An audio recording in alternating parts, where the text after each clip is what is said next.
ایک انسان جو ہے اس کے سننے کی طاقت کتنی کیا ہے، کتنی کی دور سے وہ سن سکتا ہے، اور وہ بھی صرف انسان کی آواز یا کوئی جانور بڑا ہے اس کی آواز سن سکتا ہے، کوئی چھوٹے کیڑے مکوڑوں کی آواز نہیں سن سکتا۔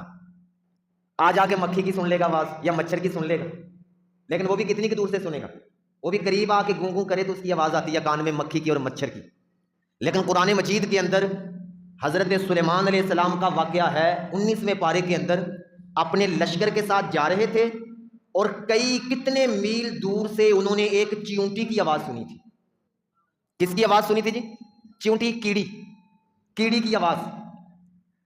اب کیڑی کی آواز کوئی بندہ سن لے گا جی؟ سن سکتا ہے؟ اگر کسی کے کان کے اندر بھی رکھ دی جائے تو اس کی آوازیں نکلنا شروع ہو جائیں گی، لیکن کیڑی کی آواز اور بندے کی آوازیں آئیں گی اس کے کاٹنے سے، لیکن اس کیڑی کی آواز بھلے کان کے قریب جو مرضی کر لے اس کی آواز۔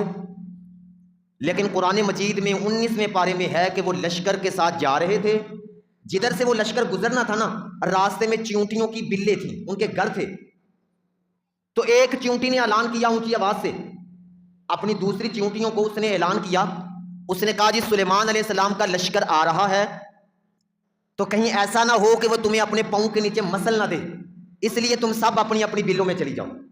یہ کس نے اعلان کیا جی؟ چیونٹی نے۔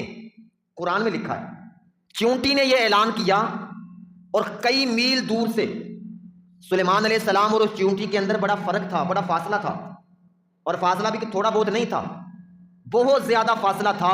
اتنی دور وہ چیونٹی بولی اور سلیمان علیہ السلام نے اتنی دور سے اس کی آواز سنی، اور سن کر سلیمان علیہ السلام مسکرائے۔ قرآن پاک میں ہے سلیمان علیہ السلام اس چیونٹی کی آواز سن کے مسکرائے۔ تو بتائیں جی جب عام انسان جو ہے وہ چیونٹی کی آواز نہیں سن سکتا تو پھر وہ کیسے انبیاء کی طرح ہو سکتا ہے؟ اور نبی بھی وہ ہیں جو سب نبیوں کے سردار نہیں ہیں۔